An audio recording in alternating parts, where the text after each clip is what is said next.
ملک کی قدیم ترین ملی جماعت جمعیت علماء ہند کے قومی صدر مولانا سید ارشد مدنی نے کورونا وائرس کے خطرات کے پیش نظر مسلمانوں سے اپیل کی ہے کہ وہ مسجدوں کے بجائے اپنے گھروں میں نماز پڑھیں۔ مولانا مدنی نے کہا کہ کورونا وائرس جس طریقے سے پوری دنیا میں پھیل رہا ہے وہ انتہائی تشویشناک ہے۔ مولانا مدنی نے کہا کہ کورونا سے لڑنے کے لیے ہمیں لاک ڈاؤن پر سختی سے عمل کرنا چاہیے۔ ساری دنیا کے ڈاکٹر اس بیماری کے سلسلے میں جس نے ساری دنیا کو اپنی لپیٹ میں لے رکھا ہے، یہ کہتے ہیں کہ سب سے بڑا علاج اس کا احتیاط ہے کہ لوگ آپس میں ایک دوسرے سے نہ ملیں، اور یہ دیکھا گیا ہے کہ اگر کوئی ایک بیمار ہے تو جو لوگ اس کے ساتھ اٹھتے بیٹھتے ہیں ان کے اندر بھی یہ جراثیم پایا گیا ہے۔ اسی بنیاد کے اوپر بہت سے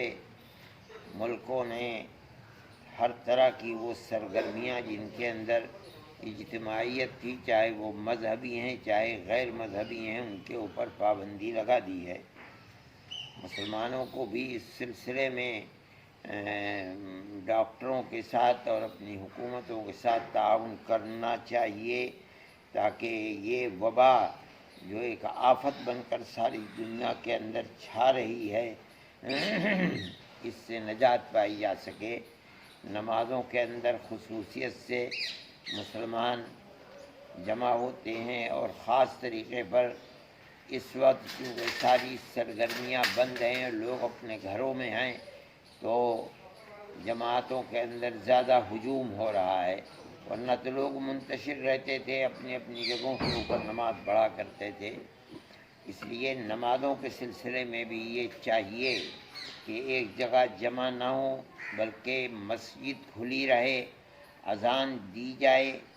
لیکن امام مؤذن 5-7 آدمی ایک جگہ جمع ہو کر کے مسجد کو آباد رکھیں، باقی اہل محلہ اپنے اپنے گھروں میں نماز پڑھیں۔ یہی دارالعلوم دیوبند کا بھی فتویٰ ہے اور جمعیت علماء نے بھی یہی سوچا ہے، اور اس کرونا وائرس کا مقابلہ کرنے کے لیے اس سے بہترین کوئی صورت نہیں ہے۔ آج چونکہ جمعے کا دن ہے اور جمعے میں عام طور پر مسجدوں میں عام دنوں کے مقابلے میں زیادہ اجتماع ہوتا ہے، اس وجہ سے آج کی صورت بھی یہی ہے کہ مسجد کے اندر امام مؤذن اور اس کے ساتھ 4-5 آدمی اور نماز پڑھ لیں، باقی لوگ اپنے اپنے گھروں کے اندر کم سے کم 4 آدمی ہونے ضروری ہیں۔ جمعہ کی نماز جماعت کے ساتھ پڑھیں، ایک آدمی خطبہ دے اور وہ امامت کرے، باقی 3 آدمی اس کے پیچھے کھڑے ہوں۔ خطبہ اگر یاد نہیں ہے تو یہ ہو سکتا ہے کہ پہلے خطبے کے اندر التحیات پڑھ لے اور دوسرے خطبے کے اندر دونوں درود پڑھ کر کے اور جمعے کی نماز پڑھا دیں۔ ہم بھی اسی ارادے سے بیٹھے ہوئے ہیں کہ انشاءاللہ اذان ہوگی تو ہم بھی اپنے گھر کے اندر اپنے بچوں کے ساتھ اہل خانہ کے ساتھ اسی طریقے پر نماز پڑھیں گے، اور ہر جگہ مسلمانوں کو اسی طریقے پر اپنے تعاون کا اظہار کرنا چاہیے۔ یہ زیادہ بہتر ہے بمقابلہ اس کے کہ مرض بڑھ رہا ہے کہیں اور نہ بڑھ جائے۔ اس لیے ایسی صورت نہ پیش آئے کہ گورنمنٹ مجبور ہو جائے کہ مسجد کے اندر تالا لگا دے یا نہ ماننے والوں کے اوپر مقدمہ قائم کر دے۔ ایسا ہو چکا ہے کہ مسلمانوں کے نہ ماننے کی صورت کے اندر مسجد پر تالا لگا دیا گیا یا نہ ماننے والے لوگوں کے اوپر مقدمہ قائم کر دیا گیا، وہ اور مشکل کا سبب بنے گا۔ اس لیے خود ہی تعاون کو پیش کر کے گورنمنٹ کے ساتھ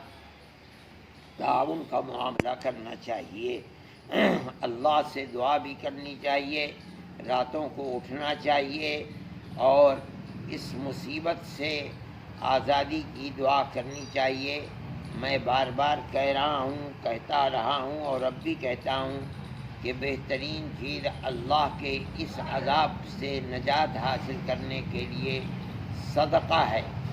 لوگ پریشان ہیں جو بیچارے روزانہ مزدوری کرتے تھے، اپنا اور اپنے بچوں کا پیٹ پالا کرتے تھے، چاہے وہ ہندو ہیں چاہے وہ مسلمان ہیں، اپنے دائیں بائیں کا خیال رکھیں اور اللہ نے جو بھی دیا ہے دوسروں کے ساتھ تعاون اور مدد کریں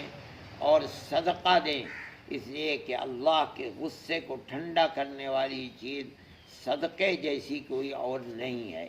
اللہ تعالیٰ اس مصیبت سے نجات عطا فرمائیں اور ہم سب کو گناہوں سے محفوظ فرمائیں۔